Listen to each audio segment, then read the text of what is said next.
Hey folks, Ed Szewski here, and I'm putting out another editing video for folks interested in publishing. This is for nonfiction book writing. This is the editing work that I do. This is the book publishing that I do. Is all nonfiction stuff. Um, did a video the other day about what I look for when I edit books and how I balance the author's qualifications and passions with the market, the needs, what the audience is looking for, what's already out there, and then also what publishers and editors are looking for. I wanted to follow that up. I actually had someone already write to me, ask for like another video about publishing and just kind of how I do things as an editor. So I thought I'd follow up today. My to-do list today is insane. So this is a great day to do something else that isn't my to-do list because I'm really busy. So anyway, I wanted to do something about how I edit, how I self-edit. And this is both like how you can like self-edit a book, but it's also, how I approach a book and how I try to edit stuff. So here are like just 5 kind of general rules that I follow. When I like wrote this list out, it was just all the stuff that's really obvious to me when I read a book. And I got my little blue pen here that I use when I edit on paper. This is my little editing pen. I lent the other one to a friend one time and he took it and never gave it back. So we have problems. We have only one blue pen now. So first, structure your book. So there has to be like a rhyme or reason to the order of your book. It doesn't have to be chronological. One of the books that I really love that does this well is Addie Zierman's book, When We Were on Fire. It's not strictly chronological, but she does a great job of kind of blending it all together. And that's a memoirs writing trick, is that you don't want to start just at the very beginning of the story and kind of work your way through necessarily. You want to give some foreshadowing. You want to kind of take the reader back and forth in the story a little bit and show your growth and perspective changing. And if you have more of a how-to focused nonfiction book, you have to think about how you want to teach something, how you want to, guide people along. So there needs to be an order to the book, and it doesn't have to be, a slavish, like, multiple subheading outline structure. You just need to have some kind of a structure in mind so that you know what journey you're going to take the readers on. Almost, more important than that, but, it's almost without structure, you can't really do this.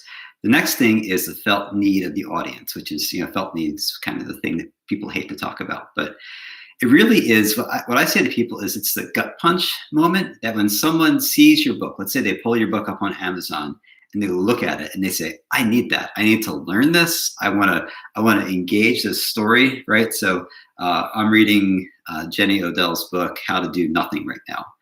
And it may not be for everyone. Like it might be like a little niche, but it's for people, who, want to disconnect from kind of the hamster wheel of life of our technology driven culture, consumer economy. It has kind of that gut punch moment, at least for me. So think about, how is a reader going to react to the book? And that all ties back right to my other video about, marketing and not marketing, the author's abilities and experience, right? So it's, do you have the experience or the research or background to deliver kind of that gut punch moment of like, I really need this, and this is the person that's going to help me find this out. So number 3 is you need a consistent message or journey for the reader. So that kind of ties back into our structure. But what I mean is that as you write, you're making the connections for the reader as far as where you're going. And what I always tell authors is, for your first draft or second draft, make it like really spelled out, like make it like almost so obvious, because there's a really good chance, especially if it's your first or second book, you're going to need to do that more than you think. And so a lot of times with like new authors, they just don't realize how much work they have to do for the reader. And so you kind of need this kind of journey for them. And then, kind of related to that, Kurt Vonnegut has a statement, pity the reader. So you need to have, this consistent connection points, right? So it's not just this journey that you take them on, but you need like transitions, you need foreshadowing, you need like little devices throughout the book that will help readers kind of know where you're going and what they've just learned and how it all connects together. So you need those connection points. You need like this like big consistent journey, but then you need kind of like those exits and like say like, okay, now we're gonna like exit off of this and we're gonna go on to this other thing we need to learn. Or, I thought that my trouble with this problem was ending, but it was really just beginning. And so you kind of end the chapter with this transition. And other ways to kind of tie things together. You'll when you start looking for this, you'll start seeing it in really good nonfiction books. You'll see like a chapter begins with a particular anecdote or story, and they like tie back to it at the end of the chapter. But they also then hint at what's going to follow in the next chapter. So there's kind of this, you want to say like, this journey, we learned something in this chapter. Let's wrap that up, maybe that a little bit, but then hint at what comes next. So that's something that I look for when I edit, when I self-edit my own stuff. And honestly, like people who've been doing this for a while, like we still make mistakes. Like I'm working on a book about like the humor of Thomas Merton, which I thought like, doesn't everyone just want to read jokes by Thomas Merton? Like, isn't that obvious? But I showed it to a few friends, and they said, "What's kind of the giveaway for what's the appeal to people?" And I realized that part of it is that it's that we use humor, and the way he used humor was to get through difficult times, to get through difficult situations. And so, the book, the scope and the focus of the book kind of shifted a little bit as I thought about, okay, like what do people really need? Like, I mean, they might want to read some Merton jokes like me, which is appeal enough, but there's also a deeper need that people have. And so that kind of also changes the structure of the book too, because now it's also a book about how we face adversity. And so, it all kind of connects together as you figure this all out, which can make book writing kind of messy and difficult for people. So, if it's your first time doing a book or your second time, this is like a learned skill. It's not just writing a letter, right? So you might be able to write, but writing a book is a different animal. I'm currently working on a book right now with someone who is an exceptional journal writer. She just has written tons and tons of, journal entries, just kind of documenting the events of her life. And so, her writing is incredible, but she still needed some structure. She still needed some help with like connecting things together. And now it kind of all flows seamlessly now that we've been through the development editing process and kind of we're going through the copy edits and things like that.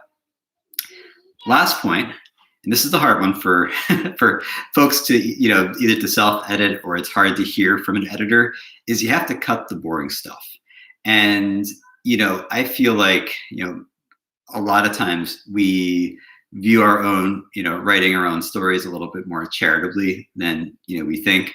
We include more details than are necessary, and that's kind of like you have to think about you're not just, it isn't just that you want to keep the reader, like you don't want to abandon the reader to kind of figure things out, right? So you need to have those connections and those points in that journey to make sure that you walk the reader, by hand and kind of show the reader the way forward. But you also don't want to just stop somewhere and look at something or go into detail about something or share some details that kind of like betray the reader's trust in you. Like it's the reader's like, trusting that you're going to share something useful and helpful and important.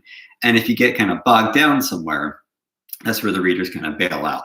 And even that book, How to Do Nothing by Jenny Odell, she has I like the book, but there's a couple chapters where she's just like in the weeds, like about some philosopher named Diogenes, and it's like she really loves Diogenes, but you know what? Like we gotta keep moving, Jenny. Like let's go, let's pick up the pace here, because there are other things to talk about, and readers don't assume the readers have the same exact level of interest and passion as you for something, unless you can really make it compelling and convince them that it is going to be worth their time to really sit and stop and observe something. So that isn't necessarily like that we have to have a fast moving, action packed book. You can have a very slow moving, meditative book that takes readers on a very thoughtful journey. But you need to really make a case for that. You need to actually have a justification for that. So those are some of my own rules I have for self-editing, some of my own guidelines for how I edit the books of other people. And this is obviously all nonfiction here, but it's about structure, it's about felt needs, It's about having a big picture journey, and it's about having connection points throughout, and then removing all the boring parts. Because every book, every author writes boring stuff. That was, Hemingway's big thing is that he like would edit like 50 pages of what he called shit to get one page of masterpiece. So if that was true for Hemingway, how much more so for us? So, you know, writing a book is not for the faint of heart. You have to love it. Like, you have to really have a message you believe in, a story you want to tell. And it's going to ask a lot of you. And the editing process, I feel like, can be exhausting. Even for a seasoned professional, someone who's been through it a lot, it takes a lot out of you. It calls for a lot of deep thought and reflection, and makes you have to make hard choices. But at the end, when you have a focused, well-structured book, it's really like a worthwhile, final process for the readers. That's really enjoyable. So I hope that that's helpful for you. You can stop by my website, edcyzeski.com. I'll leave a link in the description of the video. I've got a for hire tab where you can read a little bit more about my editing services and my experience in working with books and with authors. So thanks so much for dropping by today.